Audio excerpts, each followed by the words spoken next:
fire makes the city look so bright. Close your eyes and just stay tight. We have to go. Stay with me while we leave. Don't worry, just believe me. This journey will relieve us. Stay with me while we leave.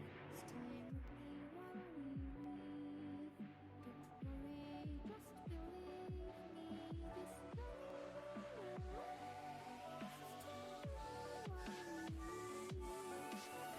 Stay with me while we leave. Stay with me.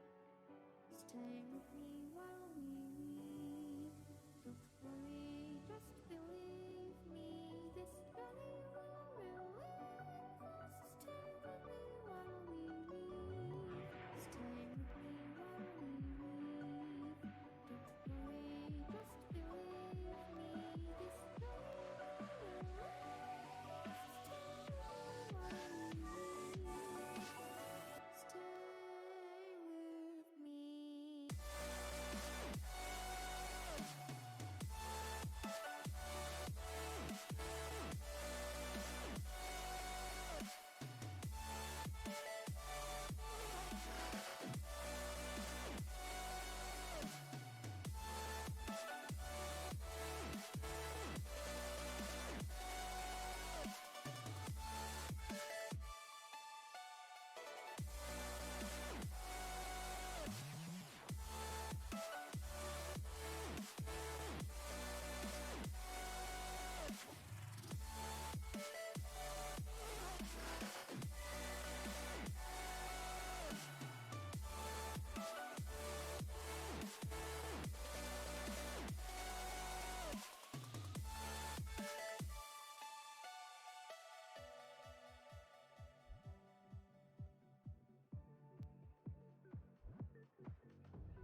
going to be doing a final check with my resident streamer Matisse here, that we can see the transition of the slides, just something like that.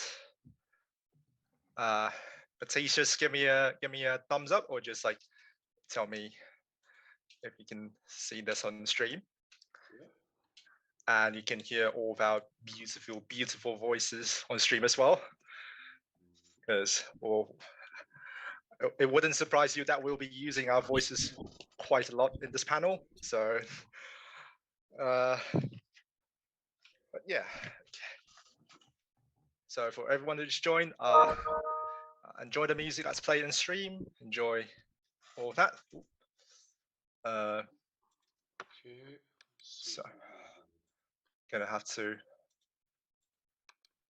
Okay, sorry. Yep, there we go. All right, that's one participant. That's not too bad.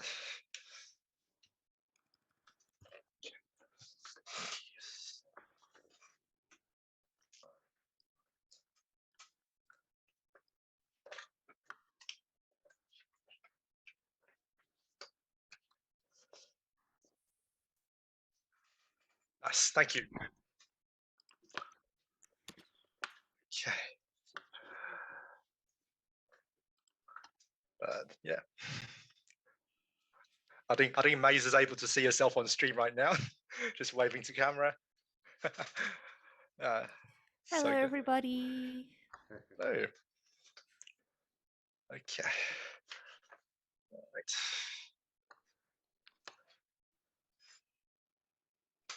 Oh, wait.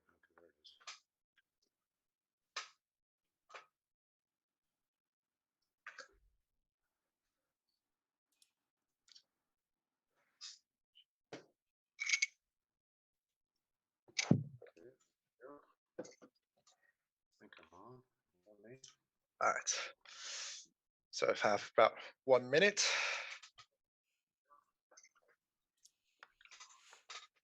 All right. So I have about 1 minute. Oh, someone has it on. I think someone has the audio on or something. Yeah. Dave, that's you. If you want to mute the stream. Yeah. Awesome.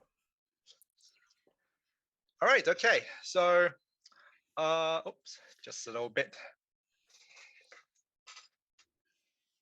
Yeah, I'll also start recording from now on, by the way. All right. Thank you. All right. Okay. 7:05. So, welcome everybody to our first ever Melbourne University Gaming Festival 2021 panel. This is actually the first time we're doing this, so thank you all for joining on Zoom as well as on Twitch. So I'll begin tonight by acknowledging the traditional custodians of country throughout Australia and their connections to land, sea, and community. We pay our respects to their elders, past and present, and we extend these respects to all Aboriginal and Torres Strait Islanders peoples today.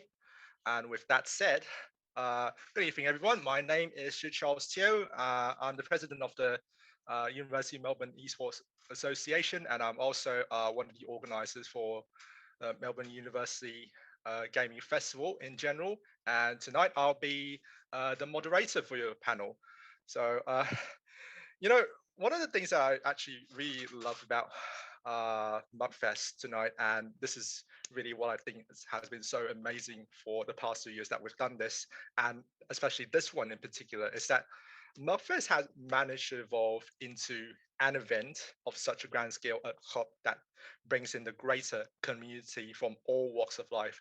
And it's not just our students as well, but also all of the staff members as well. We've really seen a very, very overwhelming support from a lot of people from a student and staff community of UNIMELB, and especially tonight when we finally get to have a discussion on what gaming is all about, with the theme for tonight being about gaming, UNIMELB, and our modern lives in general. And so with that said, I was going to introduce all of your four panelists for tonight. So we've got four very wonderful persons, everyone. So all four of them with very different backgrounds, but all united by their affinity to UNIMELB and by their mutual interests in different aspects of gaming. So without further ado, let us all welcome with us tonight David Shea, Maize Wallin, Dr. Melissa Rogerson, as well as Richard Noble. Okay, hello everyone. So, hello. So, how are we all feeling tonight? Excited or just willing to talk about stuff? Pretty good. Yeah, thank you. So, we're all very pleased and really excited to have all of you with us tonight. But of course, I'm just gonna start out with David Shea. Am I pronouncing your name right? David Shea. Sorry. All right. So, David, you are a lecturer for the Melbourne VCA and MCM, which is basically just the UNIMELB South Bank campus. But you also teach a breadth subject called Video Games Making Reality, which you yourself have actually started along with some of the people as well. Now, this is the first question. How did this subject actually come to be? And what is the subject all about? Well, it came out of two places. One was the collaborative courses at the VCA at the Victorian College of the Arts called the Center for Ideas, which was concentrating on the connections between different disciplines. How does theater affect film? How does film affect music? Music and production, and on and on. And some of those courses grew into the early university-wide breadth subjects. And in all of them, I thought that gaming culture, not just the games themselves, the transformative effect of virtual realities and augmented realities and what was going on in economics and politics and everything that was coming through sports and everything else that was coming through gaming. And it was included in those breadth subjects. But as the gaming community has become influential in just about every area of life and the way that we look at reality, including medicine, economic, everything else, we really felt that there needed to be another course that didn't just look at one aspect, not just looking at design or just looking at the games themselves, but what's the transformative effect really on reality itself? And I don't mean that in a philosophical sense, I mean in a very practical sense. One of the books, as you know, we were inspired by was Jane McGonigal's Reality is Broken, that the transformative effect of the culture as a whole, from open source culture to online communities, to designers, to people that were modding games and hacking games, and all of it was a really positive force and a really interesting force. And just about every, it affected almost every discipline. So we thought, what a perfect filter to be able to look at the whole of gaming issues by starting a cross-discipline breadth subject and being able to have some weeks about design, some weeks about medical procedures, some weeks about people sharing their knowledge as a community. And of course, what became Remaking Reality was that this really demanded another type of teaching. It demanded something, not that there was anything wrong with core studies, but this had to be fun on some level. It had to be creative. It had to be less formal, less about requirements, and more about how do we study games? What's the language? How do we write about them? Not just shove another piece of content into an academic format, although that had its role to play too, but also what kind of form is this? What even is a game in the first place? Designers are constantly changing and transforming, and the industry is changing all the time. What we even consider to be a game or any of that is constantly changing. So how do you educate yourself for something that's in total dynamic change all of the time? And that means you have to be able to unskill yourself and reskill yourself and be stupid and crazy and artistic and technical and precise and rigorous and do all of those at the same time. And so the course really grew out of that search, and it's still a kind of a community experiment in how do we really find a form, a way of writing, a way of articulating that is particular to this new interactive media form. Do you call it art? Well, sort of. Do you call it coding and engineering? There's aspects of that. And in a way, I always start, as every semester was saying, we've all grown up with, why are you doing this? Games are stupid and a waste of time. You have ruined your youth by spending all these hours on them. And I thought not only could nothing be further than the truth, but because we've not seen this as what it is, which is one of the most collaborative forms. Games are huge collaborative teams, even when there's an auteur and a single director. And so it became, to me, a kind of ideal filter to be able to look at all these changes in demographics and technology, in the arts, in the sciences, in perception, in the interaction between all these things, because those connections were already there. We didn't have to make them in some synthetic way. We had to discover them. And that really demanded a different kind of form. And breath subjects, for me, were that kind of form. They were that sense that you need the freedom to be able to experiment, even with the way you present material. So some weeks are very lecture oriented. Some weeks are guest speakers, like Maize Wallin was here tonight, was a guest speaker last Friday. And, each week has its own theme, has its own various approach. And I think that's something we're seeing in a developing form, a developing interactive media, art, whatever we want to call it, play form, that its transformative effect on education and on universities, I think, is really central. And that, I don't think it's going to take long. I'm not saying this is in the distant future. I think this transformative effect is going to be on the whole of education and the whole of the ways that we approach delivering subjects. And I think that's a good thing. I think that's going to be a positive force. And so if you can actually see the screen right now, the one thing about video game making reality, and because I actually took the subject myself, was that the main communication platform used for this subject is more Facebook and Discord than LMS. What now, David? Why did you make the switch? I think LMS still is the core of the the information of the class, but we thought, why not take advantage of every media outlet in some way that could contribute to this? So Discord channels, Facebook pages, whatever people had, that we could use those as a supplement, as a kind of connective form to things that people find that seem random and lateral, but end up being something that then gets imported into the class. So I mean, LMS still functions in the way that it should, and you can do the whole course just on LMS.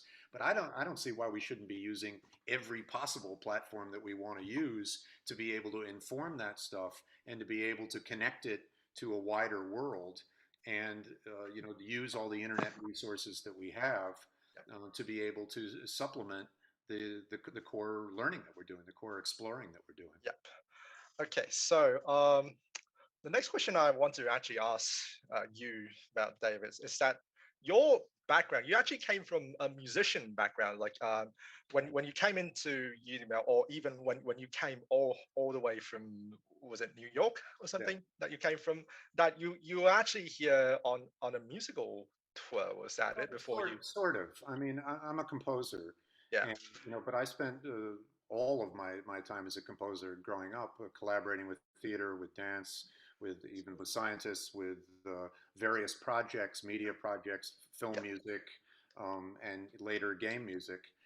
So, for me, collaboration was just a natural process. But my focus was coming at it through the filter of a composer.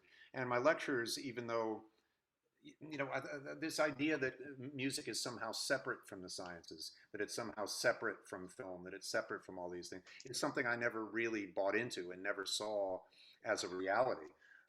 I thought that the visual arts were very connected, that technology always was at the heart of music and electronic music. And so, for me, when I did those earlier talks, they were still that sense that, okay, we're using the filter of music if we're talking about music, but we know that it's connected to all these other things. And the question is, how do we arrange that? How do we make it practical? How do we make it useful? How do we make it something that's going to inform our lives? And I think each one of the courses is like that. I mean, I can sit with you and talk about ideas in quantum physics for 4 or 5 hours, right?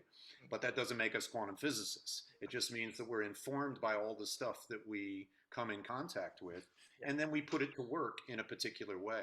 So I think, this is what I mean about the transformative effect, is that any influence, and I think most artists work this way, you can grab that from anywhere. It's not clever, it's not eclectic, it's just, that kind of specialization doesn't apply to the arts in the same way it does in the sciences. And I think now the dialogue is on between all these disciplines of like, what language does your discipline got? I think we're already connected, but let's figure out how we do it. Yes. And I think games are really at the forefront on that a lot. Or let me put it this way: gaming communities at the forefront. I guess what my next question was going to be was that I was going to ask you what made you take such an interest in video games and gaming culture in general. But if you have anything to add on to what you said just now, because I felt like that question has been pretty much answered. It pretty much answered itself when you made all these points before. It has in a way. I mean, for me, they were a part of life. I always played tabletop games and pinball and chess and other kinds of. And for me, it was all sort of play. It was all and play was really important. It wasn't something that should be separate from the way that here's the serious work, here's the playful work. And I always knew a lot of gamers, and I'm not one. I mean, I play, but I certainly not on the level of some of the other people. But I think that's why I don't concentrate even in the course just on the things as individual. Here is Fortnite. Here's what it does. I mean, that's interesting. Or here's the design. Here's the mechanic. But for me, it's extended itself or was already connected to so many other areas, so many other disciplines, so many other possible transformative effects and effects that are going on right now, that I got interested in it really as a way of looking at all disciplines simultaneously through these communities. And I think that's something that's underestimated a lot of times when people go, well, the game itself is not that interesting because, Candy Crush wastes your time. And you've got to see this in context and see how it's really connecting to the banking system and to medicine and to the arts and the sciences, et cetera, et cetera. And that really was what got me passionate about. We got to design a course like this. Yeah. So coming back to the subject, video games remaking reality. When you designed the subject in the first place, what was it that you hoped students would take away from taking your subject? I think it's different every semester. One, because we have different people with different interests, and you have dancers sitting next to computer scientists, next to architects, and people mainly told me what they wanted. I designed the framework, but every semester they shape it with me, and then I see the things that are valuable and the things that are less valuable. Surely there was a structure from the beginning that was based on some of the other breadth subjects and collaborative courses we've done in the past, because I've been doing that for almost 15 years now. But yeah, I think these courses need to transform like the material transforms. And that means that, the students are really engaged in shaping the content, asking for guest speakers that they want, including internet materials and online talks and articles that they find. And that's one of the reasons I like using the social media extensions or putting those up on the LMS. So I think, what you get out of that is an active participation in shaping that culture, but also shaping the way that culture is talked about and figuring out what's going on. It's like, how do we write about this? How do we talk about this? How do we take it seriously? Do we take it seriously because science now says, oh, it improves your IQ rating by 40, or it's not stupid, it's an art form? Do we really need those kinds of other disciplines to legitimize someone saying, well, I play this because, duh, I like playing it? And that kind of thing isn't often incorporated as being serious. And I think the fact is that they're all different layers and perspectives on seriousness, and you can filter that through the games themselves, but also the designers, the artists, the sound designers, the musicians, the visual artists, the programmers, the technology people, the collaborative managers, the economic people. And how could you ever separate just one of those out, ignoring the whole ecosystem? And of course, the problem with an ecosystem is as soon as you affect one part of that ecosystem, you end up affecting the whole of the ecosystem. So you have to, in a sense, study it as an ecosystem and about the systems below, not just the things above, not just the physical elements of it. And that, that's challenging. I think that demands some kind of different form that you have to explore. Absolutely. And explore how you're exploring what you explore. Literally, not philosophically. All right. So with that in mind, let's move on to our next guest speaker, which is Maize Wallin. So Maize, you were yourself actually like you used to study in UNIMELB, and in fact you were in one of David Shea's classes, not video game remaking Yes. reality, but still you were part of the David Shea's music classes back then, and That's it. even now you are yourself a music artist and slash composer. You specialize in composing game audio, and Yeah. even now you're actually part of the development teams for multiple gaming video game projects, and in particular, that's one that's called Wayward Strand, Mhm. as well as other prominent games as well. Now, what is your role as a game audio specialist? Like, what exactly What does does that mean? Yeah. what does it entail? Yes, if you can just enlighten everyone as this, yeah.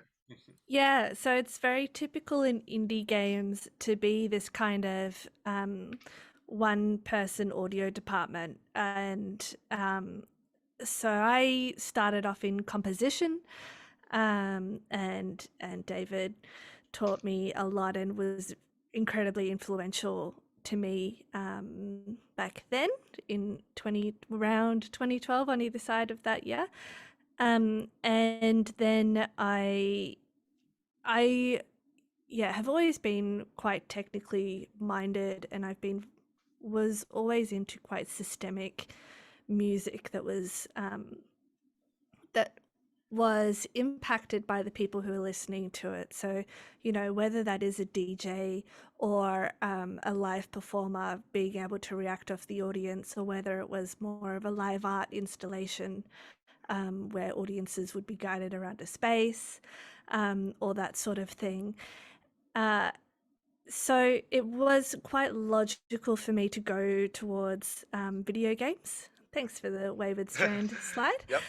Kind of from live art to video games, because video games are just way cheaper to tour. You can put it online and then that's it. You don't have That's to pay true, for flights or anything like that. Then it's a similar experience. But so from composition, I expanded a lot into sound design and then also audio programming through different game engines, and then to more lower level making instruments and effects myself. Yeah. So yeah, that's quite typical in indie games to be quite a generalist. But then on some larger games, I spent probably the first 5 years of my career never being in an audio team and just being the one person in the department. But in the next sort of 5 years, I've been able to work in teams much more, and I've been an audio programmer, or I've been just the composer, or just the sound designer doing technical sound. So yeah. Yeah, and that's sorry. Go on. Sorry. No, go for it. That's it. I was about to say that was actually really interesting, because my next question to you was going to be, what other sort of like game developer roles do you work alongside? Because like you were involved in those projects, obviously none of them work alone, and even you as yourself said that you have or had an audio team while you're working for a composition for games. So what kind of people do you work alongside? That's really interesting and huge question. So, I've worked in teams that have just been me and one other person. I've worked on just my own as well, and being some really strange musical things, which I love, making musical experiments, and you kind of have to, in this industry, be making things outside of work, which is an issue that we can talk about later. But yeah, there are a lot of very typical indie teams that would be like a producer, a programmer, an artist, maybe a writer or another programmer, and then audio. Yeah, but then when it comes to like AAA, last year I worked on Godfall, which was one of the PS5 launch titles. I was one of 2 audio programmers, and then there was, I think, 6 sound designers, and then we had an audio director, and there was a composer, and then there was another director, and we were completely separate from the rest of the engineering team on Godfall. So yeah, very different. It can scale very, very wildly. Yeah. All right. So now let's just come back from your role in working as a game audio specialist. But Mm. from our last pre-panel meeting, you actually also mention that you are actually a part of a union group in Australia called Yeah, Gamer Workers Unite, which is yeah. actually a union for those who work in the game developer industry. Now, what is the union's objectives, and what is your role in the union? Yeah, so Game Workers Unite is a worldwide movement. So we are just the Australian branch, and we work closely with a lot of the other branches around the world as well. And some of the main issues that worldwide come up are things like sexism and harassment. Harassment being something that's in the news a lot that we're hopefully all aware of. And then crunch and underpay and things like that. For me, I like, and being in Australia, our focus is a lot more on indie games, which still has those issues, but with our membership being Australian, a lot more of the concern is around stability in work here. So people's financial literacy, how to make co-ops versus companies, so people can have more control over their IP and more control over the studio.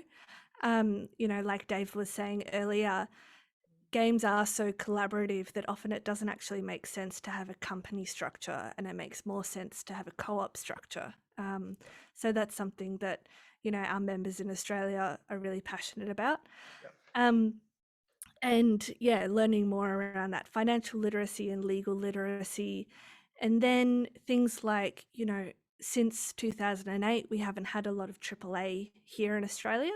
But over the last few years, AAA has been expanding once again, and what effect that's having on the industry. So great, we're able to have a few more seniors here, and we're able to have some higher pay.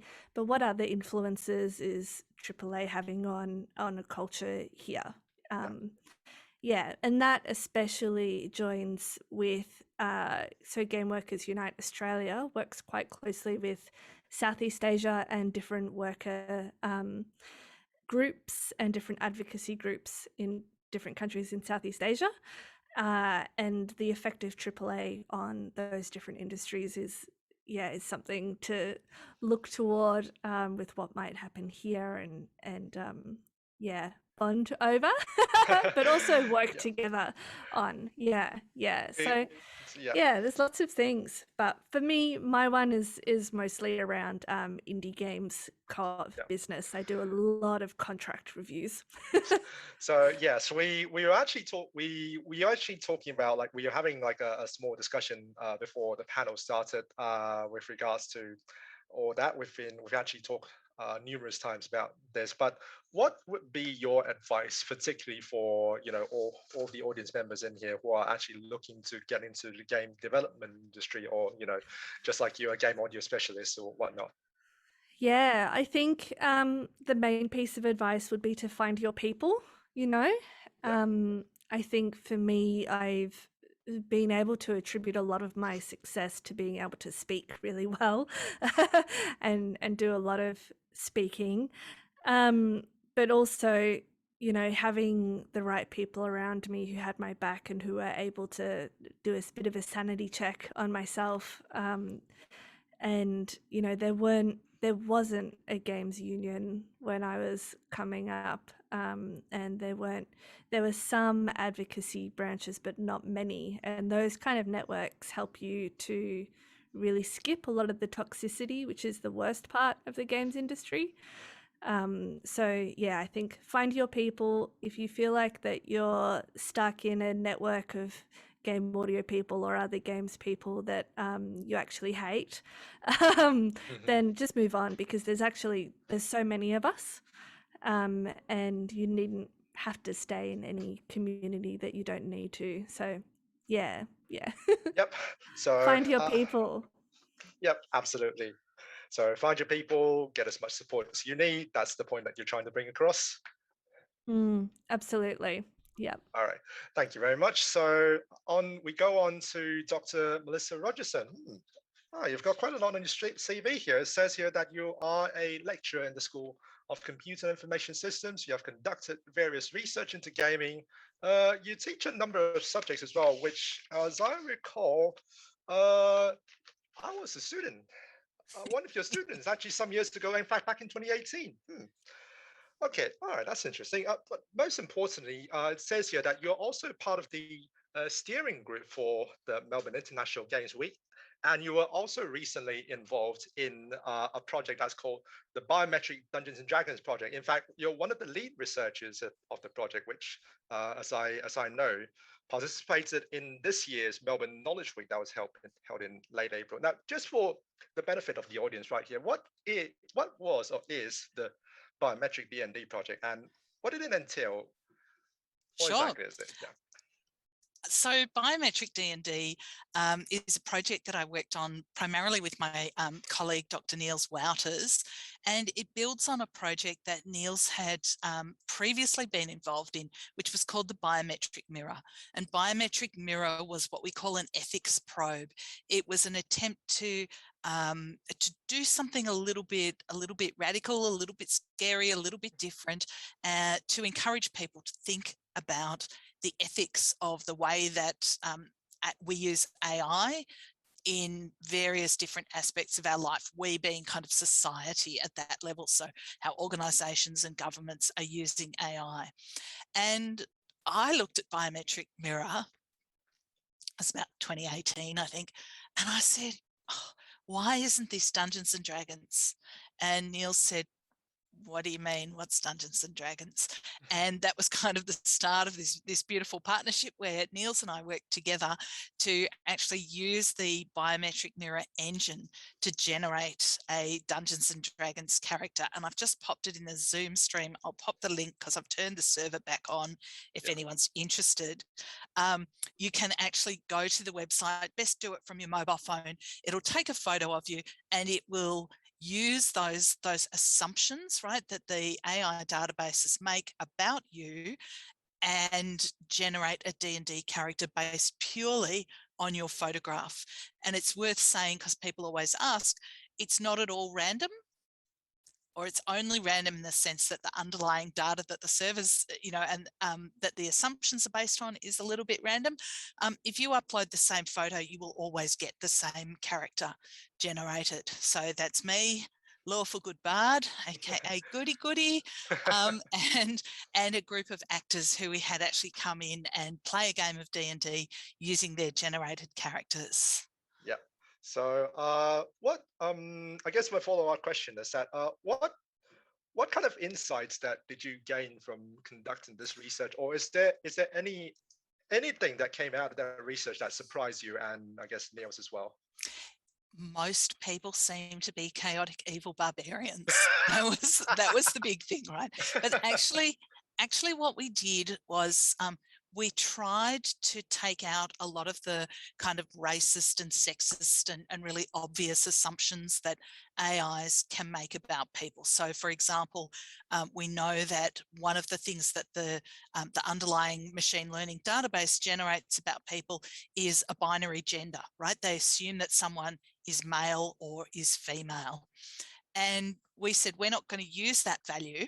We're not interested in using that value. We want to use values that perhaps are less concretely tied to assumptions about people's gender, about people's race, even about people's age.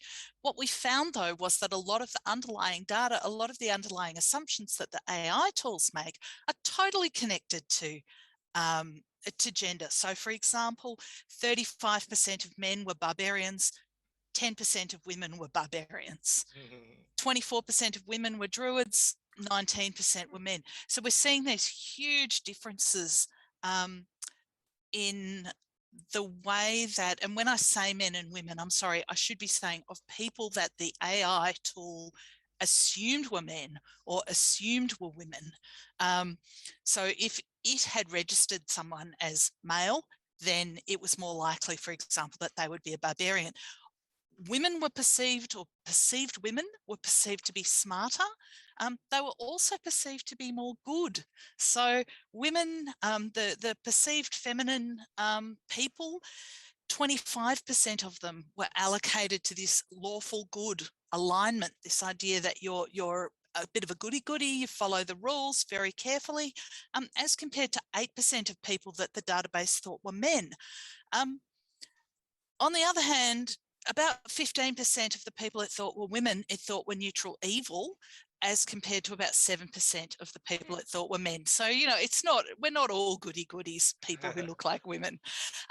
But so we saw Biometric D&D kind of as something a bit fun, right? But also as something that reveals something through this playful environment about the way that these tools view gender differences, view age differences, view different people.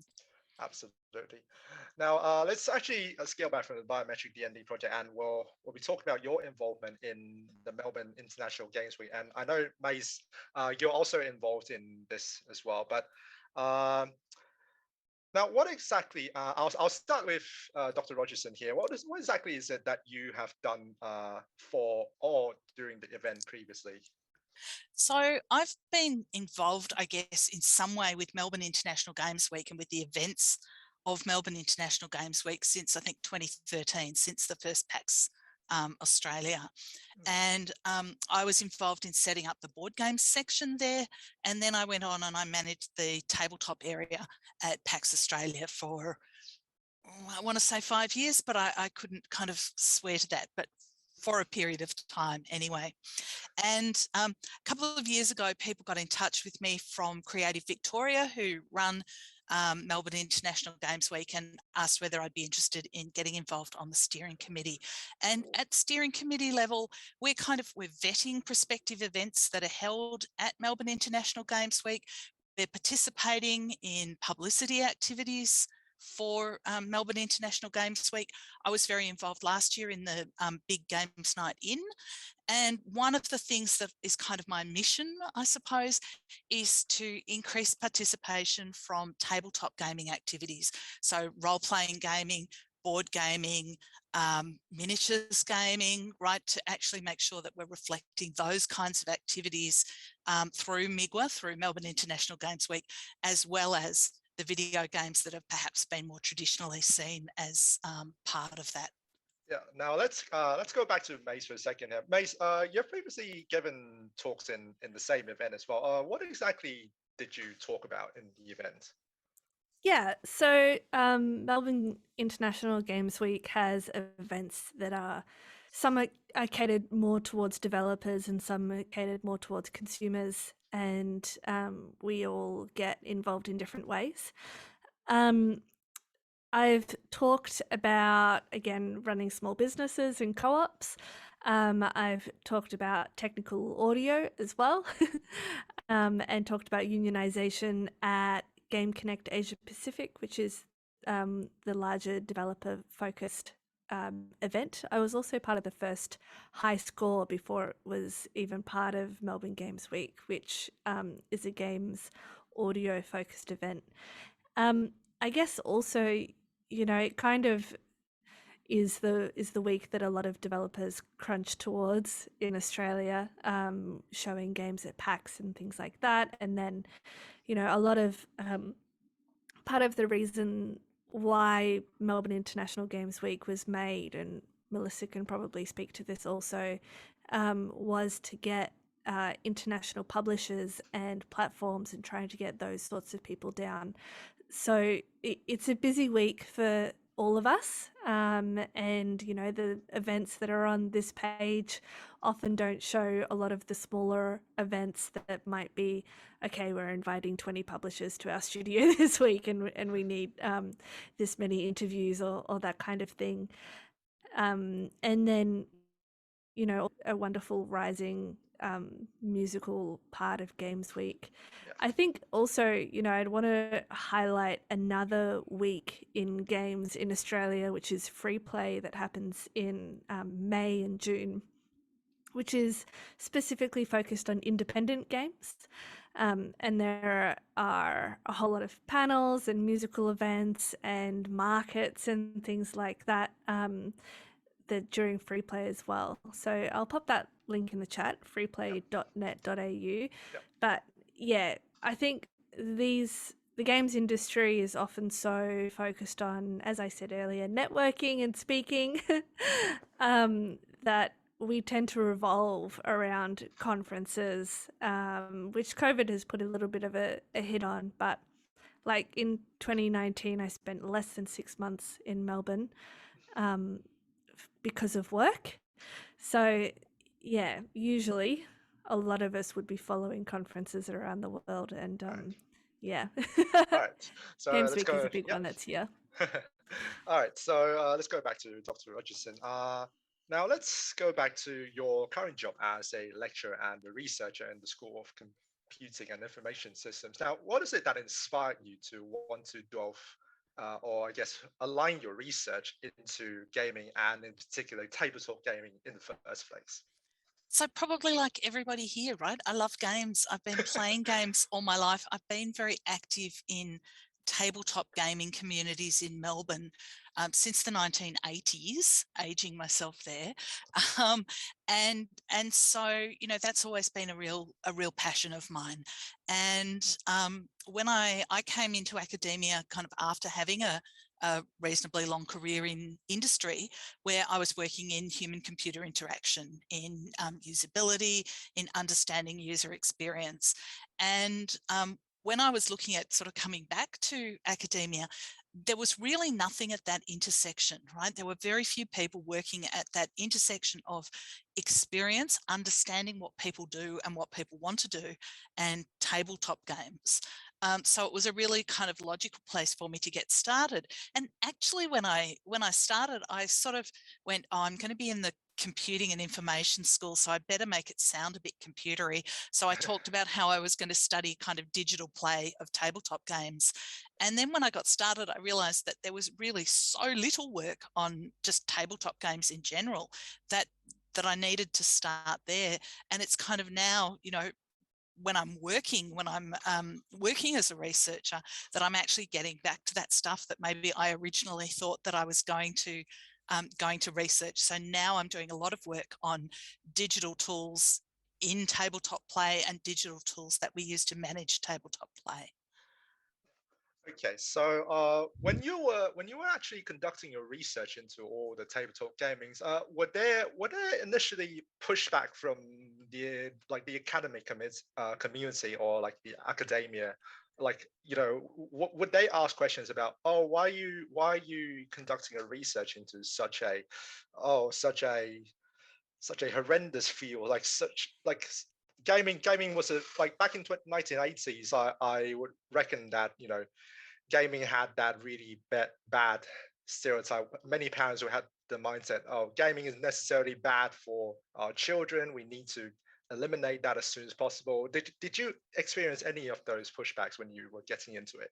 So I didn't really experience those sorts of pushbacks. The pushbacks that I experienced were people saying, but nobody plays board games anymore. Board games are old technology.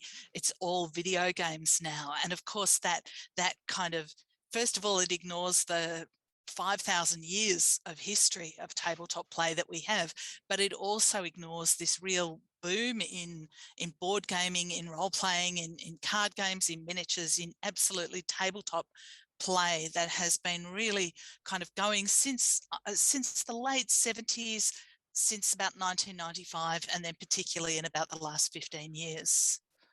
Absolutely.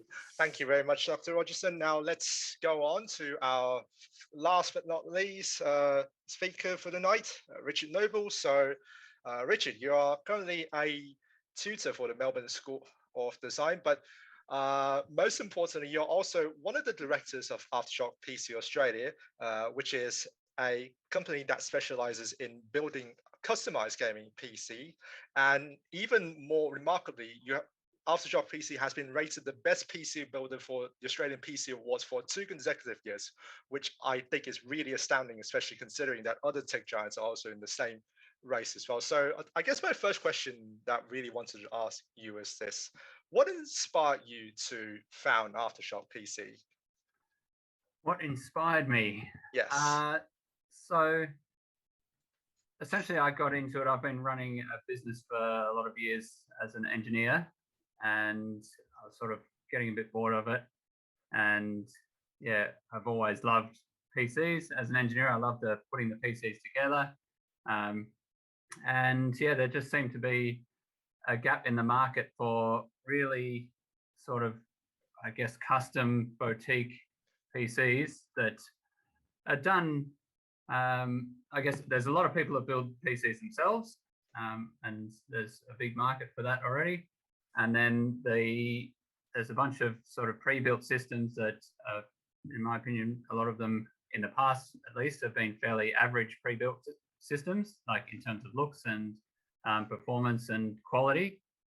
And so, yeah, I really wanted to try out in the market to see if you were to build some really nice looking PCs, do them really well, like at absolute maximum quality that you can possibly do. And we like the cable management that we make sure that the team do is just out of hand. Then, yeah, I wanted to see if that could sort of work in the Australian market. And I thought there might be a big opportunity there. So, yeah, gave it a shot. And since then, it's been, yeah, really pushing along. Absolutely. That's really, really fantastic to hear. But and by all accounts, because I was looking at your history, because you were teaching in the Melbourne School of Design, and you said you started, you have various businesses in engineering as well. But it kind of surprised me that you would be so motivated to start a business that comes so closely to gaming. What was the underlying motivation there? It's just that, like really the demand for these PCs didn't really come in until gaming starts becoming a thing, wasn't it? Yeah, that's right.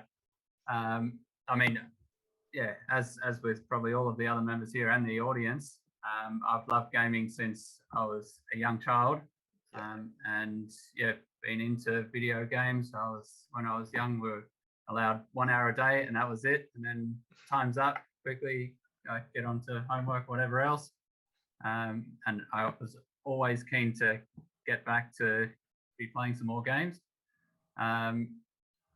Yeah, so I guess that inspired me.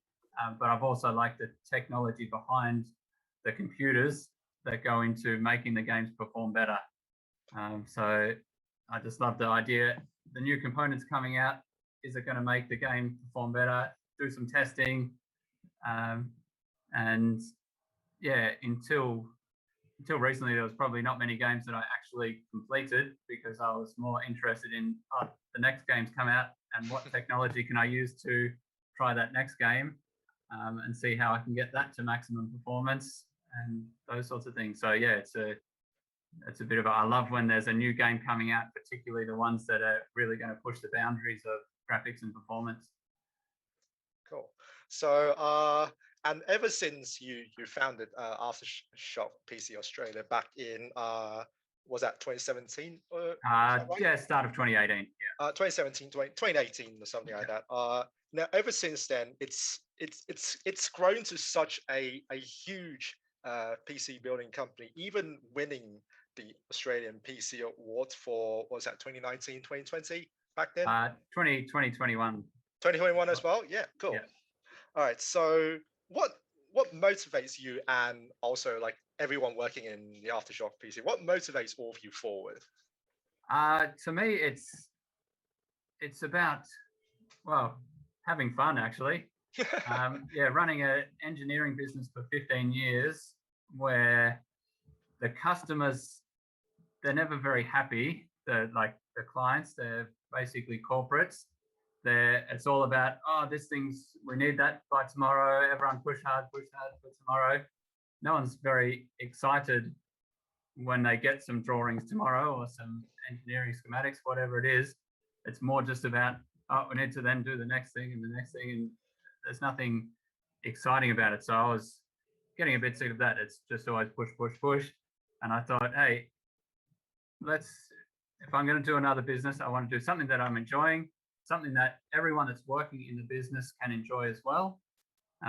So yeah, I try very hard to make sure that where someone wants to be working in the business, we allow them to push into that area and to work in that area. And if someone has an idea to try something cool, I'm always all for it. I would very rarely say, no, I don't want to do that. Like, Indeed, I mean, indeed. a few examples. Someone wanted to, hey, what if we do massage chairs? Okay, bring in massage chairs. We'll do a gaming massage chair. And what if we do, this sort of custom backplates and buy a laser etching machine? Then the next day I looked on Alibaba to see where I can buy a huge laser etching machine and just get on with it. This might be a leak for a new line of products coming from Aftershock. So stay tuned. All right. So because it's really interesting to hear, because I had the honor of working for Aftershock PC Australia for a few months. That was back then, and one of the things that you told some of us was that there's nothing more like prouder for you and for others working at Aftershock PC to see the customers receiving that PC and unboxing it for the first time. Like the absolute, like this is actually even beyond gaming. It's just the experience of having such a beast of a PC just arriving in your room, and then when you start unboxing, then there's a sense of keen expectation, like a keen, like just looking forward to how it would start working, like with your newest games like Battlefield, Cyberpunk 2077, and all that. Exactly. Yeah. And I guess ours specifically being custom builds, they take some time to build, a week, 2 weeks. So there's anticipation for receiving the PC and anticipation for playing the game, because I know there's a lot of our customers, they've been using an old PC that can hardly play the game or maybe can't play it at all. And they're so damn excited for the new PC, which can play the new game. And so there's this anticipation leading up to getting it and the excitement building. And then, finally they can get it, looks cool, and then they can play something that also looks cool. Absolutely. Thank you very much. So, all right, let's all come back to the topic of the panel for tonight, which is gaming, UNIMELB, and our modern life. So this is now a question that's open to all the speakers now. So to every one of you, do you think that the University of Melbourne should make an effort to promote gaming and the principles of gaming and all that relates to it in emerging academic and research practice? No, this is an open question. That's all open to everyone to answer. So I think David's speaking, but you're not muted yourself. Right. I'm just gonna. Sorry about that. Yeah, no, I think that's already happening in some ways. You remember a speaker that we had, Rita Zhang, who was in the classics and anthropology department, who had done an analysis for her honors thesis in Assassin's Creed, and was looking at the fact that ancient Greek culture and historical authenticity in play environments, game environments of all kinds, how necessary this was. And it was, she said it was accepted, that subject material was accepted very, very, very openly. So I think it's really just a matter of marshaling the forces that are already there and the interest that's already there, and saying, this needs to be taken seriously on every level. And if people are interested in incorporating these kinds of things, then it's playful approach. It's approach that you actually love doing this, and that this is going to be engaging for people. It's going to be a very important issue. And I think that's even more important than just the subject or material of games, is what is gaming culture teaching us about everything that we've got wrong in education, everything that we that is, let me put it another way, the way that's limiting a lot of a more interactive education that we could be having. And I think it has a lot of the solutions that can be adapted and mimicked in a number of disciplines. But there's still that divide, that this isn't a serious forum, that play and a sense of humor and loving what you're doing, you're supposed to hate what you're doing, right? You cram for your exam, So I think that's going to be the most important transformative effect, not just on having another club or having another class that says, here, we're looking at this subject material. I hope its influences across the board. Absolutely, absolutely. So if anyone has anything to chime in, so I'm just, I might jump in. Yep, I'll sure. say I absolutely agree with David about the importance of that playful attitude. And Bernard Suits, someone who's written a lot about this stuff, talks about the ludic attitude, right? Having a playful approach to things, having a playful approach to the way that we approach things. I think that we need to be very careful. As I said, when I started writing about tabletop games, I had a lot of people come back with very ill-informed opinions about, tabletop games are over. There's been no new tabletop games since chess and Hungry Hippos, and Monopoly is the height of tabletop play. And so I do think that we need to be very careful that anything that we are doing is actually appropriately based in research and in understanding and in the work that has been done on these specific areas. So, just as I wouldn't jump in and go, hey, let me teach a course on Fortnite or, because I'm not involved in digital play communities, I think that we need to be very careful that we are a university. We are looking at the learnings and the lessons and the research that has been done and the body of knowledge that has been built about these things, both in the academy and outside the academy, of course, recognising that there's a lot of knowledge that's coming from non-academic places as well, but making sure that it is actually appropriately grounded in real practices and not in somebody's kind of shortcut assumptions of what's going on. Right. I mean, I think it's been a misconception that somehow being serious about play means that you're sacrificing the rigorousness of the research, and you're not being specific enough, and you're not focusing enough on. But I think those methods need to change. They're very compatible, and the dialogue between, that's what I was talking about, the dialogue between the arts and the sciences. Science does have a correct answer and needs to be very careful about its research being precise, and artists don't most of the time. They're freer to use a whole range of creative influences, but the dialogue between them, the collaboration between them, and a sense that this can permeate all different areas, I think that's not only wouldn't sacrifice rigorousness, it would be more rigorous. It would be more collaborative and more engaged for the people that were involved in it. And I think both of those really need each other. Absolutely. And the one really interesting thing, or some really, I guess, really obvious thing about gaming is that gaming has been such a hotbed for innovation, not just in terms of new games that come up every now and then, no, like in game jams, on new tabletop games. On I remember there's one website for people to post their new tabletop games every now and then. That is also a thing, but is the fact that we can see that there are many people who just they say I want to have my input in gaming, and I really want to just come up with a new game. I have new ideas for a game. I think that people would really enjoy it, and all that. It's really fascinating. Charles, we've talked also about, look at the transformative effect of microtransactions and in-world economies, and EVE Online having a massive billion-dollar stock market, and even the transformative effect on something that seems so separate from a playful way of going about things, banking and money and serious economics. I mean, that's been, even from the simplicity of loot boxes to blockchain usage to cryptocurrencies to a whole range of these things that really came from gaming communities and from hackers and from artists and from interactive media people. And so I think those connections are there.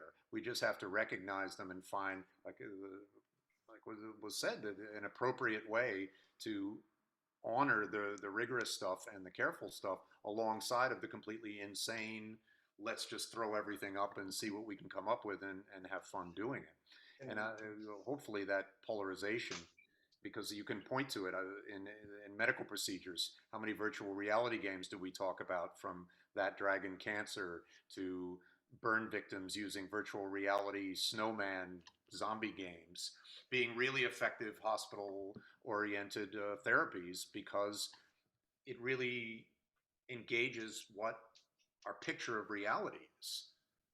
And I think we concentrate far too much often on the games themselves or the technology themselves, as important as they are, Indeed. and missing on some level what used to be a kind of academic sense that, you know, we understand how this is working.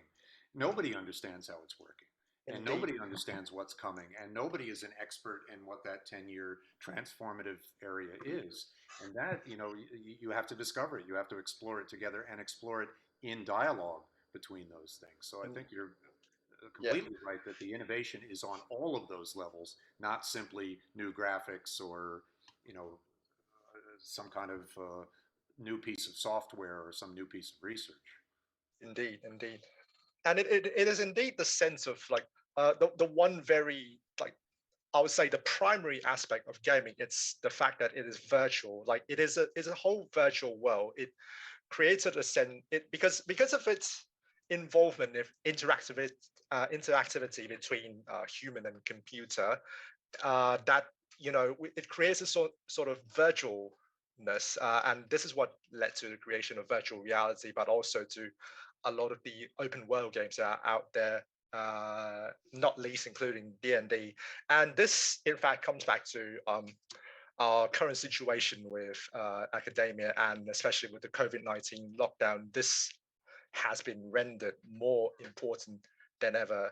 And we've talked about this quite a few times, that it even starts to transcend the whole academia and industry with you know, with open world games such as Minecraft, Terraria, and Factorial being proposed as a medium of delivering lessons, delivering lectures, and all that. And it's really fascinating to see how much it has become. So it's like, and the range of it as well. I mean, remember today we were talking about the Never Alone, which was a project from Native Canadian Indigenous people who felt, you know, like kids were wasting their time playing video games and they were losing their language and losing their culture. So they created a game where they didn't say, "Hey kids, education is fun."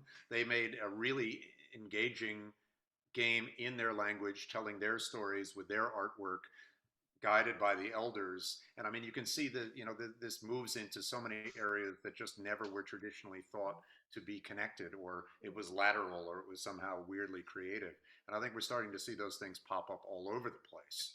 And so I think the first thing starts with a kind of understanding that this is already a legitimate medium on its own, and that it already has a very deep culture that we can connect to, because it was also influenced by all of the learning that people did. It was also influenced by architects and engineers and artists and philosophers and everybody else. So I think, you know, that's something that can right now be incorporated more into the freedom and playfulness of all of the core subjects. I think also that when we talk about games and virtual worlds and you know, conveying information through medium that people are actually using, we are also talking about accessibility, right? And people being able to connect with others around the world and being able to be in whatever state they are at home, and, you know, not just during COVID, but all the time. And how, you know, activism has been also a large part of the innovation of games, because that has been such a push to connect people. And, you know, when we talk about conveying information, we need to meet people where they're at. Not everyone uses the newspaper anymore. No, not everyone listens to the radio anymore. Not everyone watches Channel 10, you know. And we need to be conveying information to people where they are at, which is why, you know, having history and tradition and those sorts of things in games, but also activism and social messaging through games, and then all kinds of education. It matters to be using every media that we can, which also goes back to, you know, you were talking about why not use every platform. I think Melissa and I bonded a little bit in chat over, because my work is in everything already. Please don't bombard me with another platform. I don't mean to speak for you, Melissa. I'm just getting that vibe. But like, we need to have books, movies, newspaper articles, TV shows, games, music about each message, Indeed. Yeah, we need to be putting out whatever messages we have in every medium for people to access. And I guess adding on to what you said about accessibility and with gaming permeating into our everyday lives is that with it actually comes a lot of the social issues that we are facing today, such as human rights, gender equality, workplace rights, equal pay, and all that. And this is in a certain sense what game workers unite is standing for. It's they may just be focusing on the game development industry, but in a certain sense, because gaming has permeated into our lives so deeply that it is just impossible to talk about gaming without also including all the social issues that we're facing today. Yeah, it's interesting you talk about that because it's unionization has had a long history around supporting social issues that workers care about, whether it's green bans and construction workers deciding not to pull down parks or forests and things like that, or even Microsoft workers refusing to work on military contracts. Games workers have similar as well, refusing again not to work on military propaganda, or having support for things like Black Lives Matter and Indeed. And other social issues around that. Yeah. Because this it's actually why I talk about social issues, because like with gaming as an a special kind of entertainment industry, it is inherently a basic demand of humanity to want to have entertainment. And with the advent of technology, we're finding it more and more possible to interact with technology such that entertainment is now something that you interact with rather than something you just appreciate. And this has really just evolved on how we appreciate entertainment from now. And it creates a demand. You see, esports as a sector, which of course stems from competitive gaming, it is now ESPN has its own.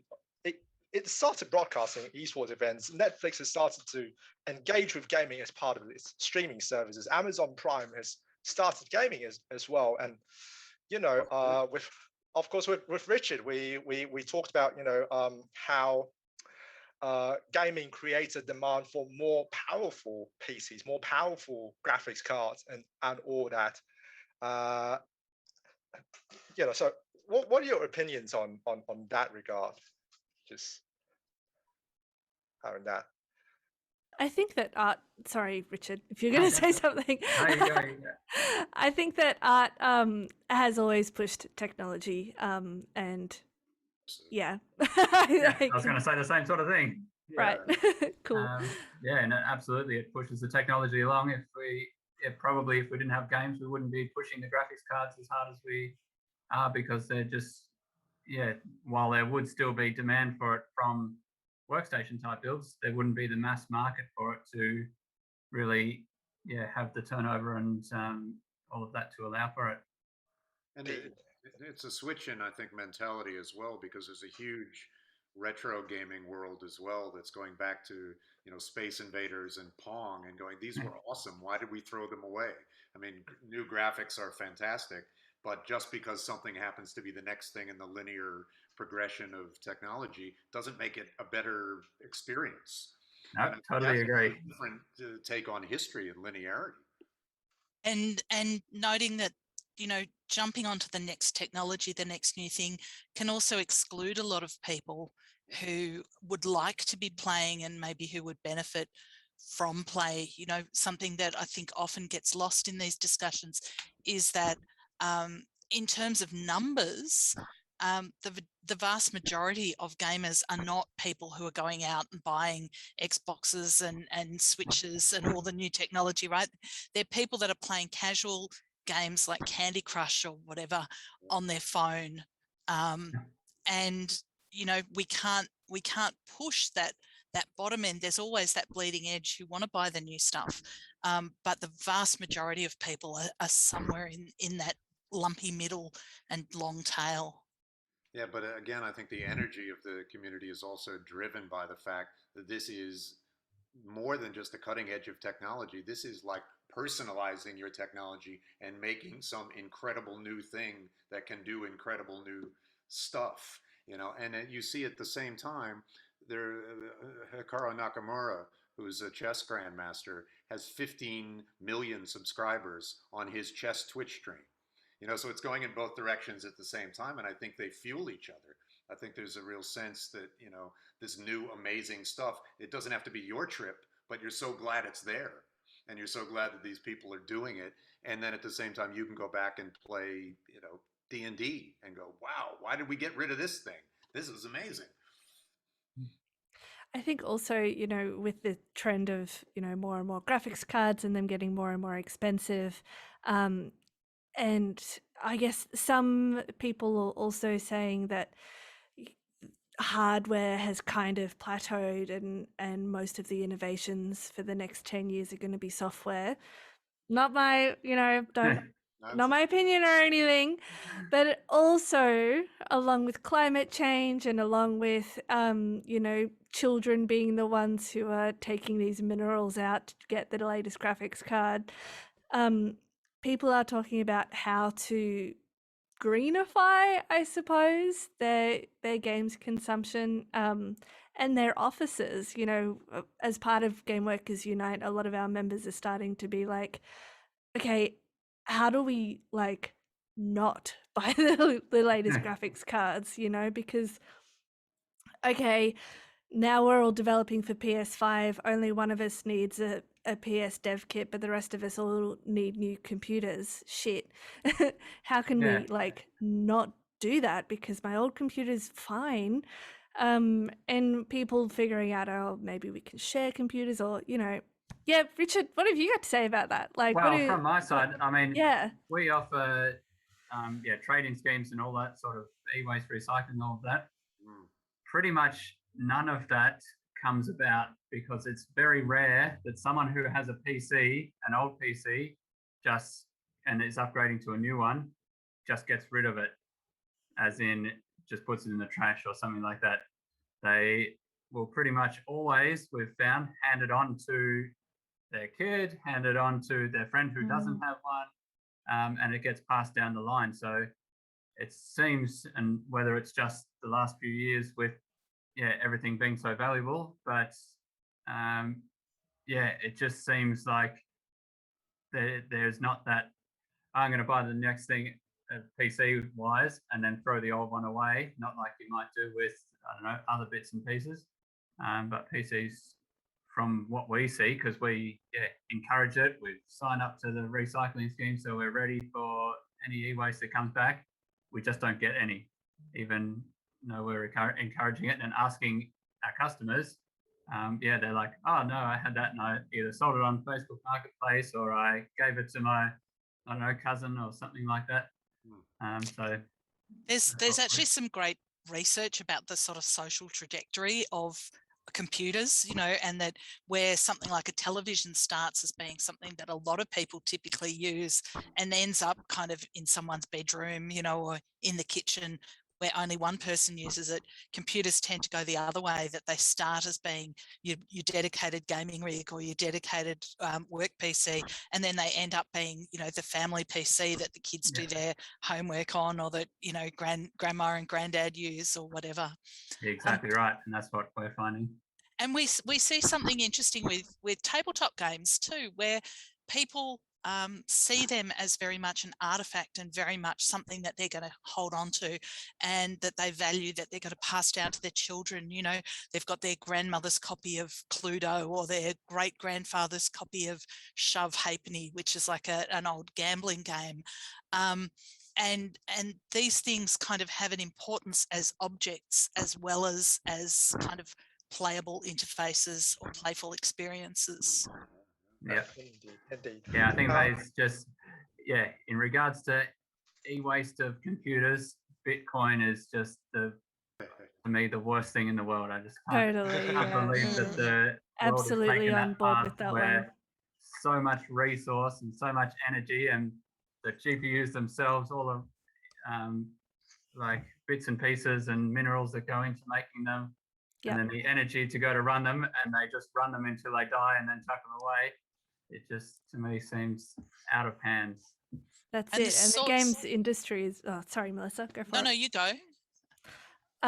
The games industry is starting to support that as well, with even more Bitcoin games, and even one of our local publishers, Blowfish, being acquired by a crypto company. So, yeah, I'm totally with you on that one.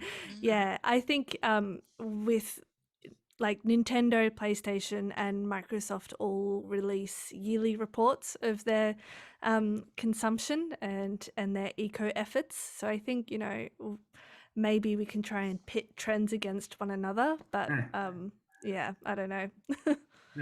And I was just going to touch on the effects of COVID here as well, in terms of chip availability, which I know is starting to be pressing. I know, one of the big tabletop games publishers has just kind of come out and said they were expecting more than 60 tons of cardboard to be delivered this week, and they got 0 because of global production delays and global shipping issues. And, I know from colleagues that this is hitting the chip market as well, and what that's going to do both in terms of cost, but also in terms of maybe encouraging us to hang on to things for a little bit longer. I don't know whether you've got thoughts on that, Richard. Sorry to put you on the spot. I mean, there's been a lot of graphics card prices have been going up through the roof over the last year and a half, 2 years. And there's a huge amount of people that are holding on to what they would have upgraded a year ago, but due to the price increase and the lack of availability, they're still holding on to and happy with the one that they had, that otherwise they would have turned over by now. So yeah, it's definitely meaning people are holding on to the bits and pieces for longer. And yeah, just on the importing stuff, I mean, I spend probably three full days a week of my time trying to get parts and source parts. And yeah, it's a nightmare. Like just the shipping in general, like sea freight and all of that is just off the charts. Well, while we're still on the subject of technological stuff, I guess one of the things that I would like to mention is that because we had quite a lot of discussions on accessibility already. One of the things that I really want to bring attention to is how much gaming has forced technology to evolve itself, and also in the process making older, like erstwhile modern technology cheaper in that sense. Like if you compare the prices of like a 10 megabyte hard drive way back in the 70s or the 80s, which were about like $1,000-something in that sense, and right now we're talking about having 3070s graphics card, 3080s, and all that, maybe going even higher. We're talking about generation 11 Intel CPUs and all that. And as more of these things come out, the prices of the older ones start becoming cheaper. And in that sense, it really indirectly just opens up gaming to even those who couldn't afford like a good PC and stuff. We talked about that a lot with modders and people that just go in and hack pre-existing games and come up with things because they selfishly wanted to do that. And they figure out the code, they figure out the technology they need to build, how they can personalize their own setup. And then those ideas end up being either stolen or collaborated with AAA companies who say, this is a much better idea. We never would have thought of that. And they wouldn't have been able to take the risk to be able to do those things. But modders and hackers and people that are, experimenting do take that risk. And I think, that's what we're saying is not simply innovation being driven in the old ways. It's innovation being driven open source, closed source, from billion dollar companies, and from lunatics in their basement who are in dialogue, I think, with creating these ideas together. And I think that's a significant change in the belief system about technology and Indeed. the linear approach we had in the 20th century. The thing about because you're talking about all the modders and stuff, it would be really hard to miss the impact of modders in today's gaming society because games like Half-Life 2 and, and you know all those like really just classical game titles with their possibility in modding, it is these mods that actually gave rise to CS:GO, to Portal, to Dota 2 as well. Like It's all these game interesting you titles. talk about mods as in today, and then you reference these games that are 10 years old, you know, these kinds of things. They actually started out as bots, so Yeah, I was just yeah, talking I about know, that. I know, absolutely. And you know, my partner got into his games degree with Counter-Strike maps and things like that, and being like, okay, here's where I put the choke point, and here's where this and this and this. But now with game development tools being so much more accessible than they were 10 years ago, you don't need to learn Hammer. You can learn Unity and just make a game on your own. And I think that's, you know, bringing it back to universities and getting into degrees or graduating or that sort of thing. I think that the mod scene, unfortunate in a way, is probably, I don't know, seen as less throwing shade here, but Well, I think that a lot of the industry believes that that game making tools are really accessible, and I think mods have fallen a little bit by the wayside as a result in the last, you know, since mentality behind it, yeah, the influence of that mentality. Like you say that all the time. It's like people say, you know, how do I get started in this? It's like, make a game today. Get into a game that's jam it, yeah, right now. yeah. Make what you want to make. Find the tools that you want to make. Who cares if it's 2D, 3D, 5D? Just start making stuff, and that's how you begin. Yeah, of course, it's really accessible now.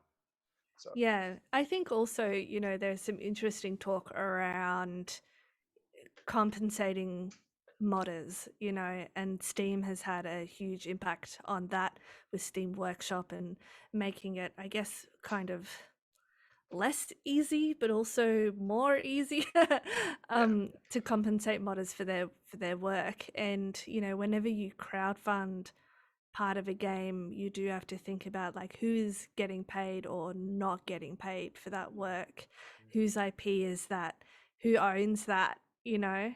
And you know, we're all used to exploitation now, which is sad, right? And IP getting stolen and things like that. So yeah, I guess again it feels unavoidable, but yeah, it's something to think about.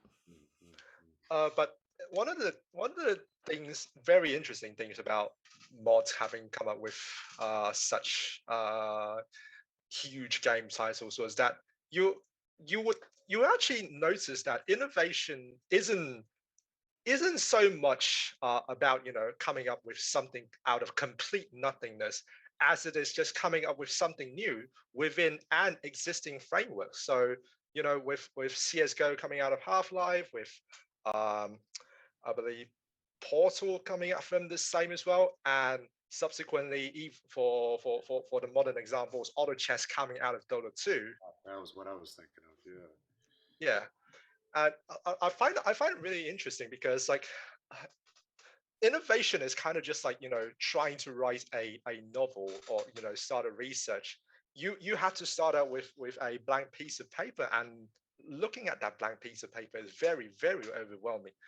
You know, you don't know how to start. But if you're given like a framework, you're given, you know, some past examples of how people used to do it, and suddenly all the ideas swarm into your mind, and you get such good ideas on how you want games. You have an idea for a AAA title, in fact. Well, it's like May says, those engines are also much more accessible than they ever used to be. And it's like, well, I can just build something and see where that takes me, and you can improvise your way through it and Indeed, indeed. share that with a whole community of people on any one of the game forums. And suddenly you've got huge feedback, and then you've got a million game jams that you can put that piece that you think is not very good, and then you have instant feedback that's coming from a international community. I mean, artists don't generally get that kind of feedback. Indeed. Yeah, there is you that do. alliance kind of, or alignment between the modding scene and game jams, where it's people who don't have financial investment or marketing overhead or anything like that to experiment. And they do come up with, the innovations, or they reflect demands, that aren't in the development team. And, there are so many good stories of companies hiring modders, and also so many bad stories of companies not hiring modders, and just making their own version with no credit whatsoever, which is, I think, yeah, it's interesting. But you're totally right. Like, avoiding the blank page syndrome is definitely nice and helpful and inspiring. Yeah. Just doing a quick time check here. We seem to be approaching 8:30 p.m. So before we move on to our next segment, I just want to end it off with a question. And this one, again, any one of you can answer, is that looking forward, how do you think gaming will evolve with, in the future, with all the new technologies springing up? And, what sort of effect do you think gaming will have in this world in general, not just in the university, but in the whole world as well? You think there's a future? Yeah, Okay, I got to get my head around this. The past, present, future. This seems to be more complicated. No, I would have thought VR is probably, one of the massive ones, because, I mean, David touched on it, but to me, having VRs in hospitals, in aged care facilities, in all of those sorts of places, I mean, and maybe even, inner city classrooms, to then, be able to take students on a field trip to anywhere, all in the VR or something along those lines. I don't know, a field trip to the Louvre in Paris when you're all sitting in the inner city classroom and actually visually be able to see that you're there and see your other classmates there and whatever. I think there's so much scope for a huge amount of that going forward. And I think there's a lot of scope for augmented reality as well, of just using the devices that we have to add, interactive value with the cities as we already know them, with the suburbs as we already know them. Yep. So I think I was a little bit kind of brokenhearted, and someone has mentioned this in chat also, that I've worked in VR pretty solidly from 2015 to 2019, and worked in virtual concerts. I worked in medicine sims as well, and care home sims and things like that. And then COVID happened, and in 2019 I saw Björk play live, and I got to stand on stage with her in VR. And same with Imogen Heap, and same with these amazing artists. And then in 2020, very little happened. In fact, actually, there were more standout concerts in Fortnite, not VR, than there were in VR. And, that kind of sucked for me. It's something that, I kind of haven't put on my VR headset in a while. Maybe part of that would be because Beat Saber stopped supporting modders as much. And I missed Gangnam Style and my Michael Jackson moves. Every time Beat Saber updates, all my levels are gone. But yeah, I think it's kind of disappointing that during a pandemic, VR didn't take off Yeah. as much as I So- wanted. Yeah. So, Melissa, just getting you up to speed. We're trying to wrap up the segment, and the question I posed just now was, how do you think gaming will evolve with in the future with all the future technologies, and what sort of effect do you think gaming will have, not just on universities and academia in general, but also on industries, on the whole world, basically. So, if you have any input on that. Yeah. So. Okay, go ahead. So first of all, and I can really only talk about tabletop games, right? But tabletop games aren't going anywhere. What we've seen during the pandemic is this massive uptake in people playing tabletop games online, playing kind of digital versions of tabletop games. And that discussion is almost always accompanied with, well, it's not as good as playing in person, right? So we're seeing this real longing to play with those physical pieces. We're seeing this huge upsurge in game sales, but they're from the sort of modern classics, games like Ticket to Ride, Carcassonne, even Catan, which to a lot of us is maybe a little bit dated now. But those are the games that are selling enormously well because they're games that people have heard of and they're picking up. So we're seeing this increased interest there in those spaces. We are also seeing this gradual, and this is what I'm kind of interested in my research, this gradual interest in using digital tools in some way in tabletop gaming. But I've done a lot of interviews with game designers about this, and it's very, very fenced off, right? It's absolutely not we can get digital stuff that will run the whole game for us, and we don't need to do any of that stuff with pieces. It's very much digital tools are another piece. They're another kind of component that we can use in our designs, but there are particular ways that we want to use them that don't detract from the other components that are there already. And I think that that's a really nice way to look at it, right? This idea that, okay, we can do stuff, we can do cool stuff with timers on mobile phones, or we can do cool stuff with some of the capabilities of a mobile phone to, for example, to listen, right? To monitor what noise we're playing while we're playing, or to do really complex calculations that we wouldn't be able to do as people. But there's this really strong understanding that if the game itself doesn't work, it doesn't matter how many frills and bits you've got on it, how many digital tools you've got on it. The game itself needs to be solid as well. So there is this kind of, at the same time as we're looking to what technology can do for us, we're also thinking very carefully about what we can do without that technology. That's really what I was going to jump in with as well, is that what we're really talking about in the questions you asked me about remaking reality, it's not a metaphor.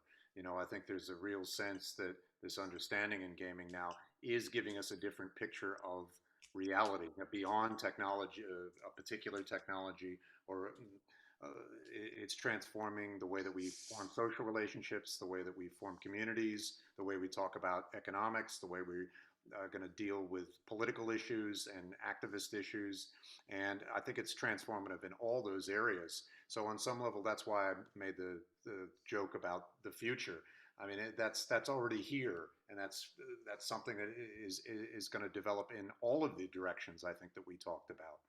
Not in the linear sense of this was the past, here's the present, and now we're off into the future. I think all three of those are really interacting with each other, and it's been this sense that we are creating literally a different reality where there isn't a virtual one here and a material one here, that those are constantly interacting with each other. And it's the realization of that, turning our heads towards it, researching it, exploring it, having fun with it, being rigorous about it, and that it involves the highest level of technology, but also, breaking glass with a hammer and, calling that a game. I think that's the realization that is at stake with all of this stuff, is that its transformative effect is really on every discipline. So Yeah, I'd really like to add to what David said and just agree that a lot of, I think, what's going to be in games is that social aspect. And, you know, we're looking at Among Us, we're looking at Discord and all of these apps and things where people are constantly in touch with one another and, you know, being more engaged with people than ever. And I think also, you know, touching on VR and touching on the chat a little bit, these barriers to entry for the tech are they're kind of lowering in an interesting way as people are gaining more and more tech literacy.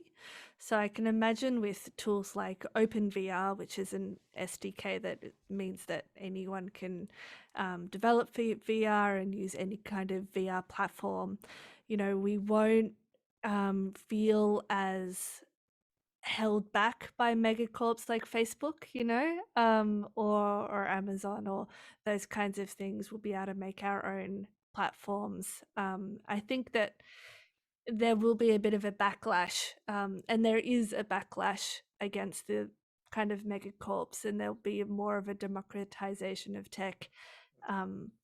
Hopefully, I'm just going to manifest that. Yeah. All right, so in the interest in time, for now, I would like to open the discussion to all our audience members, not just on Zoom, but also on Twitch. So if you have any questions that you'd like to ask any of the speakers here, not just me, of course, not just anyone, but also open to me as well, sorry. Please raise your hand, and one of the mods will ask you to unmute if you're on Zoom, or if you're on Twitch, just simply type your questions out in chat and we'll try our best to answer them. All right, so yeah, go ahead. If anyone wants to ask the questions, please, if you can try and see, oh, there's someone. That's certain Max Bladen. G'day everyone, how are you doing? Right. Good, thanks, Max. My question is mainly directed to Maize, but I'll open it to everyone, of course. With your work with Game Workers Unite, you said sort of you were reviewing a bunch of contracts and doing a bunch of other things. Yeah. I'm curious, sort of at a more micro level, what some of the changes, sort of improvements in these workers' lives are that you're seeing. And so kind of for everyone else, in your work, have you ever sort of seen aspects of gaming that have really improved the livelihood of someone's life? Yeah, so pretty commonly, especially with small businesses where they are like 5 people, someone will have handed down a contract, and they've acted like they've handed it to their friend, and, you know, they'd be like, oh, lawyers look through it, it's probably fine. But the reality is that neither of those people, the friend who is now the boss, or the worker, have understood the contract at all, and it has ended up being some really default exploitive contract.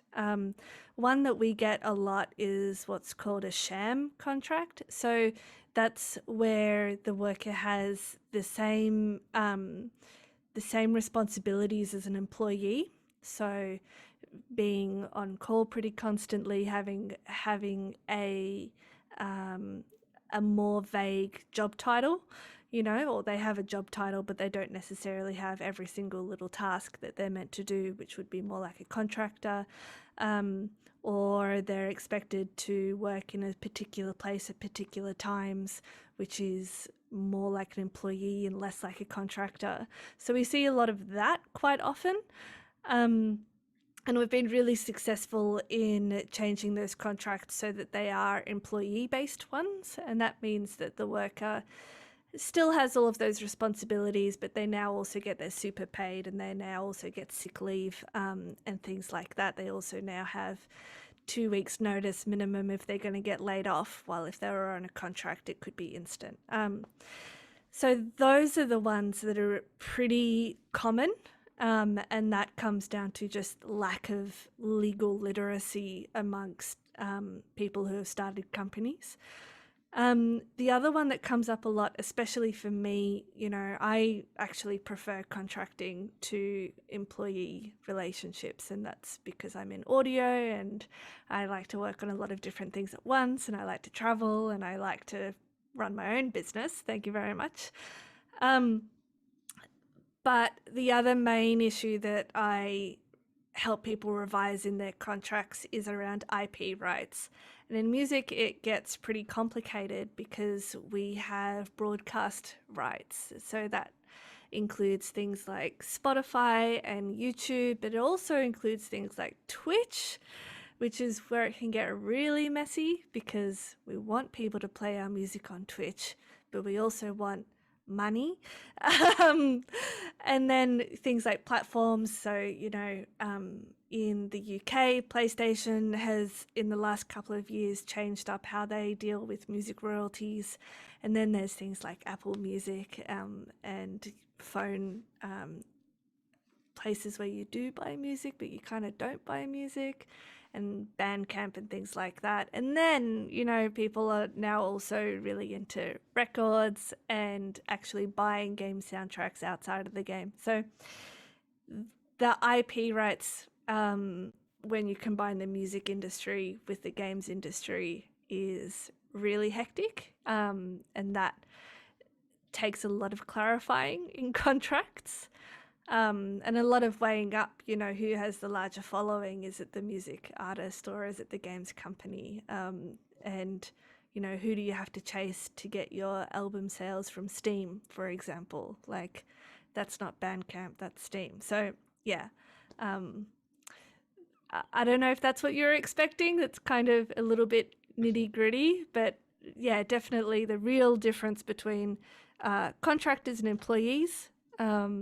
A lot of people in Australia and a lot of people starting a company for the first time are not clear on that, or they're deliberately obtuse about it.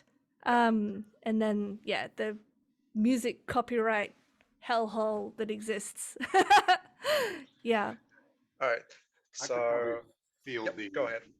I was thinking of fielding the other half of the question of you saying, are people's lives, the well-being, real well-being and sense of health, does that change? And I think that's something, you know, when I mentioned that book, Reality is Broken by Jane McGonigal, which was really what her research was about, that in fact, we're actually better in game worlds and we'll do things that we can't achieve in a real world, but we're more confident, we're healthier, we'll work really hard at something that in real life we wouldn't work as hard at. And there's a sense that we've always been doing that. And there's a component, not just in games that deal with meditation or deal with stress relief, but also that we achieve things as in avatar forms that really influence the well-being of our health and of the way that we socially interact. And I think that has always been there, but it hasn't been focused upon. All right. So we've got one question from a certain Rivcore24 on Twitch. This is a question directed to Richard. Richard, what was it like trying to start Aftershock, and was it difficult to get it started? Yeah, absolutely. It was difficult at the start. I really, didn't know what to expect, but at the same time thought, give it a go and just try and mitigate the risk or the losses were it to not succeed. So that's, I think starting any business, you've got to really do a lot of planning before it and look at all of the best case scenarios and the worst case scenarios. I was chatting with one of my friends who called me yesterday, and he's got all sorts of grand plans for businesses and all of this sort of thing. But my point to him was to make a list of all of the worst. He was going in different partnerships and all that sort of thing, and he's looking at all the fun sides of starting a business. But I was trying to point out, you need to be making a list of all of the things that could be worst case scenarios and hope that they don't occur.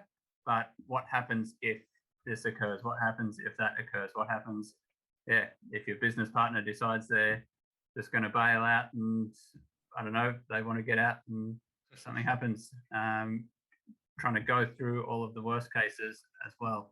And so that was my main thing starting the business was, okay, I'm putting this much money in to get going. It's going to cost me about this for keeping it going for a year or two. If by 2 years, like a new business, you don't expect it to make any money in the first couple of years, and it might even be well after that, especially if you've got a growing business before you're actually making any money. And yeah, therefore, was just making sure, okay, what's the worst case scenario in that? And I thought, well, it seems definitely worthwhile taking the risk for it. So went ahead and did it. Awesome. And Okay. there's probably just one other comment on that, but also relates probably more so to one of the questions from earlier. Just linking it back to sort of business and gaming, one thing I find interesting, one of the guys I went to primary school with and then through high school as well, he's a Singaporean guy and he went back to Singapore after high school. All through school, he just loved gaming. Any chance he got, we went to boarding school all night, he'd be hiding in his bed playing games. Wasn't a very good student, but loved gaming and excelled at gaming and became Age of Mythology, for those that know it, became, I think it was #1 or #2 in the world at playing Age of Mythology. And his ability to see the entire battlefield all at once, and even to today, when, I mean, the new one was released, 2 years ago, or last year, whenever, just watching him, his ability to control and see everything that's going on in a strategy game, and he's very good at other strategy games as well, was just unbelievable. And he started Aftershock in Singapore, so the Singaporean part of that, and he's built that up to be, well, they sell 60% of all computers sold in Singapore now through Aftershock, and so he's built it up to one of the biggest businesses and won Singaporean of the Year last year. Yeah, it's just, I feel like his ability to be probably the best businessman I've ever seen has stemmed from just his want and just endless playing of strategy games. And just, yeah, I find that link kind of fascinating. And whether that relates to me as well, I'm not sure, but I've always played strategy games, always loved them as well. And that's what I like about the Aftershock business so much, and why I get excited to come every day. To me, it is like a big strategy game. There's parts everywhere. It's all combining. There's things going on all over the place. And to try and pull all those together, make it all happen, I think is kind of fascinating. Too, yeah. Yeah, okay. So you have any more questions from the audience? Just don't forget to raise your hands if you're on Zoom, or just type it out in chat on Twitch. Any more questions? All right. Oh, Max, you were in the class last night. Oh, okay. Yeah. Oh, that's right. I remember that project. Yeah. Haha, semester 2 last year. Oh, great. So I didn't recognize the name straight away. All right, so any more questions coming from the audience? Appreciate that. I think, like, on what Richard was talking about, starting a small a business, whether you plan to keep it small or not, is super duper daunting. And for me, like, I was quite lucky in that I was able to sort of scale down my day jobs all the way down to like 1 day a week, so I could really make that transition from being fully independent quite slowly. Yeah, and I was very lucky. I think, yeah, Really lucky, impressive. but also, you know, the right time, right place, right skills, you know. I also Yeah. am really impressed with just taking what you learn out of playing strategy games through a whole lifetime and then saying, well, wait a minute, these are business strategies. Yeah. And these can be applied to my economics, to my risk factors, that's all the stuff I do in strategy games. And it's that kind of cross hybridization that I think, is always with us, and that we can pay more attention to, research more, teach more, and, form more efficient and better businesses out of, because strategy games have everything to teach us. Totally agree. Tabletop or video or whatever it is. It looks like for others, others have the Sun Tzu's Art of War for doing business. For Richard, he has Age of Mythology. So yeah, that's amazing. All right. Any questions from other audience members? If not, I believe that we can actually end it all here. Any other questions? Going once, going twice. All right. Okay. So we'll leave the panel right here. So thank you very much, everyone, for providing those questions. And so, yeah, I'd like to thank all the speakers who took the time with us. Again, David Shea, Maize Wallin, Dr. Melissa Rogerson, and Richard Noble. That was a really, really fruitful and interesting discussion. And I sincerely hope that all of you here in the audience, you will be inspired by this panel, by whatever we've just talked about. Maybe it will give you something to think for the night. Yeah, so with that said, thank you all for joining, and we'll just end the panel here. Thank Thank you, Charles. Thanks, Yeah. Charles. For you as well. Thank you, everyone. Yeah, thank you all, and have a very good night. Yeah. So, yep, I think we can stop the recording here. So, yeah. Yep, got it. All right. Matisse, I think you can transition to the last slide. Yep. All right. Okay. That was really, really interesting. I really love that talk. So good. So, any takeaways from this panel? Thanks for inviting us. It was really Yeah. long. I did say it's going to hold out for 2 hours. So, Yeah. well, at least it ended before 9 p.m. so that all of us can have a rest now, I guess. Yeah, we did it. Really, for the first time doing this panel, I was really surprised at how well it turned out to be. Especially, everyone had so much to talk about for this, and your online interview chat show career. yeah. Yeah. And We also, still got all the audience, don't we? Yeah, I think so. yeah, well, it's not recorded, so it's not going on record. So we can just talk about. What we Oh want well, games suck. No. Sometimes. But yeah, fun fact about this panel was that before we had to settle for online, I was actually going to get all of you into like the Forum Theatre in Arts West building, which had a really like it had the right architecture just for us to have this panel. And I was thinking, oh, how cool it would be for just 5 chairs on there, 5 of us just sitting on the chair and just talking to an audience about gaming and whatnot. And then, well, New South Wales happened, so we're stuck here again, I guess. And it may have been even more formal if it was in person on some level. I mean, there are good things about talking about online communities when you're doing it